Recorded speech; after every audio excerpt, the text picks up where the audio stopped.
Ila, lama sabachthani. Dios mío, ¿por qué me has desamparado? Cristo está en el huerto, ¿no? En Getsemaní. Y dice, que pase esta copa de mí 3 veces. ¿Qué significa la copa? Bueno, Él no quería ir a la cruz, o Él no quería sufrir los clavos, Él no quería sufrir los azotes, Él estaba temblando porque la cruz romana fue tan horrible. ¡No! Tengo una pregunta. ¿No es cierto que muchos, miles de discípulos después de Cristo, discípulos de Cristo, murieron en cruces? ¿No es cierto? ¿No es cierto que la historia nos dice que muchos de ellos se fueron a su cruz cantando himnos y con gozo? ¿Vas a decirme que los discípulos de Cristo tienen más coraje que Cristo mismo? ¿Que los discípulos de Cristo pueden sufrir los látigos romanos?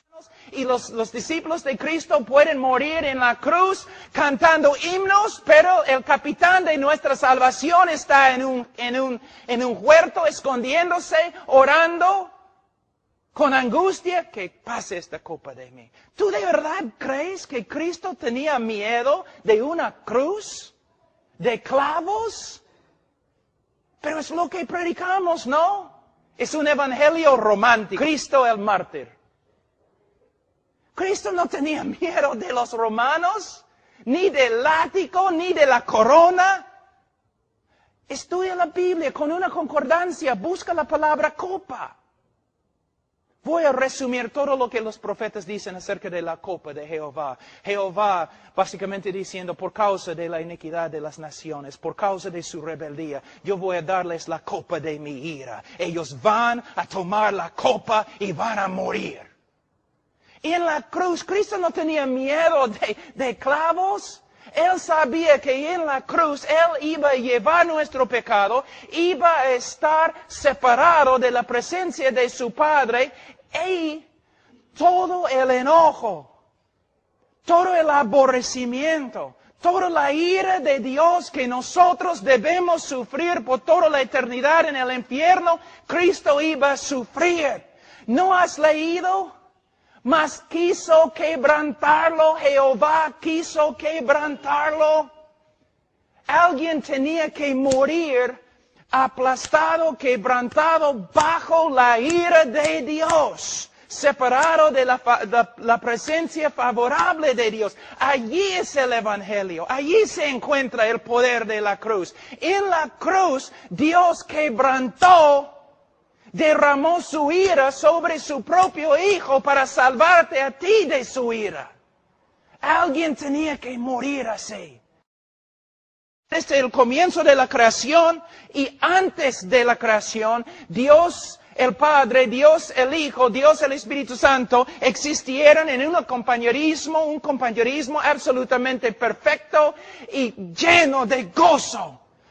Una comunión perfecta, pero la primera vez en la cruz la comunión se destruyó porque el Hijo amado de Dios llevó nuestro pecado y Dios ni podía mirar a su Hijo porque Él llegó a ser pecado y más, Él llegó a ser una maldición ante Dios. Tenemos un evangelio ahí, donde parece que el hombre es víctima de todo, y que Dios no puede vivir sin el hombre, y que el hombre, si Dios no puede ganar al hombre, Dios está allí llorando, no tocando la puerta de su corazón y todo lo demás, pero no es así. Tenemos un Dios que ha hecho una obra de salvación, solo por medio de la gracia, no por causa del hombre, sino a pesar del hombre. Él está sentado sobre el trono. Él ha enviado embajadores de paz para decir a todo el mundo, vengan ustedes a mi cena. Si no vienen, hay juicio. Y Él puede salvar al hombre solo por medio de la cruz del Calvario. Solo por medio de la cruz. Ila, lama sabachthani. Dios mío, ¿por qué me has desamparado? El Padre desamparó. La palabra también significa abandonó, rechazó, Es una palabra muy fuerte. Muchos predicadores dicen, Dios miró desde el cielo y miró a su Hijo y Él no podía soportar ver el sufrimiento de su Hijo y por eso simplemente no podía ver. Es una mentira, no es lo que la Escritura dice, es una mentira. La Biblia dice que Dios no podía mirar a su Hijo y desamparó a su Hijo. Dios abandonó a su Hijo. La pregunta es, ¿por qué? ¿Por qué? Vamos a Salmos 22 y vas a ver por qué. Versículo 1. Dios mío, ¿por qué me has desamparado? ¿Por qué estás tan lejos de mi salvación y de las palabras de mi clamor? Es su queja. Dios, ¿por qué me has desamparado? El Mesías en la cruz está clamando a Dios, ¿por qué me has desamparado? Versículo 2. Dios mío, clamo de día y no respondes, y de noche no hay para mí reposo. Da un argumento allí en versículo 4. En ti esperaron nuestros padres, esperaron y tú los libraste, clamaron a ti y fueron librados, confiaron en ti y no fueron avergonzados. Cristo está diciendo, en toda la historia de Israel, cuando un hombre justo clamó a ti, tú lo salvaste. Pero yo, tu Hijo, tu Mesías, yo clamo desde la cruz, pero me has desamparado. ¿Por qué? La respuesta, versículo 3, pero tú eres santo, versículo 6, mas yo soy gusano y no hombre.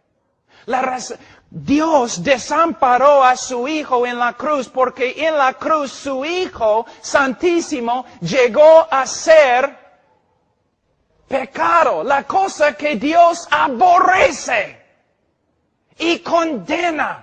Para salvarte, alguien tenía que morir en tu lugar como una abominación, una maldición. Cristo, cuando llevó nuestro pecado, su comunión con Dios fue destruida. ¿Por qué? Él había llegado a ser pecado y Dios ni puede mirar el pecado. Él llegó a ser una maldición. Mira en Gálatas capítulo 3, muy rápido. Gálatas capítulo 3, versículo 10, dice, porque todos los que dependen de las obras de la ley están bajo maldición, pues escrito está, maldito todo aquel que no permaneciere en todas las cosas escritas en el libro de la ley para hacerlas. Nosotros, ¿qué dice la Biblia secreta? Nosotros, malditos.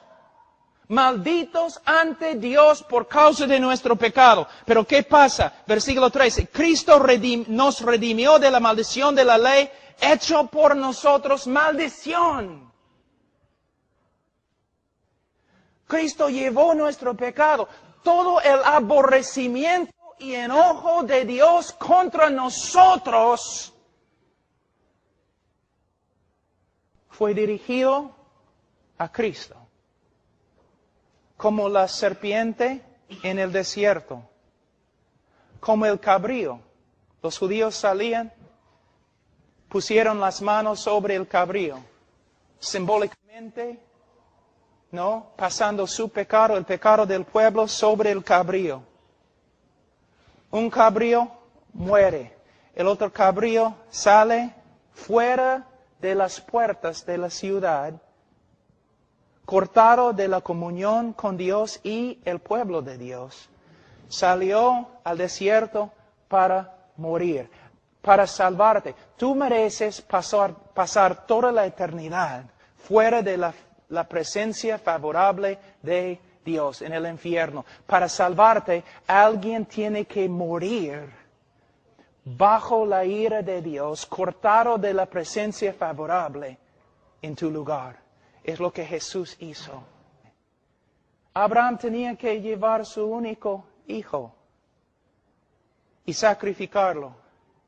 Y Abraham tiene el cuchillo. Y se rinde. Va a matar a su hijo. Pero mientras está bajando la mano, Dios, ¿no? Le restringe. Agarra. No. Y tú dices, ay, qué bonito la historia. No, terminó bonito. No terminó. Porque miles de años después, Dios agarró el cuchillo, puso su mano sobre la cabeza de su único Hijo Jesucristo y lo mató.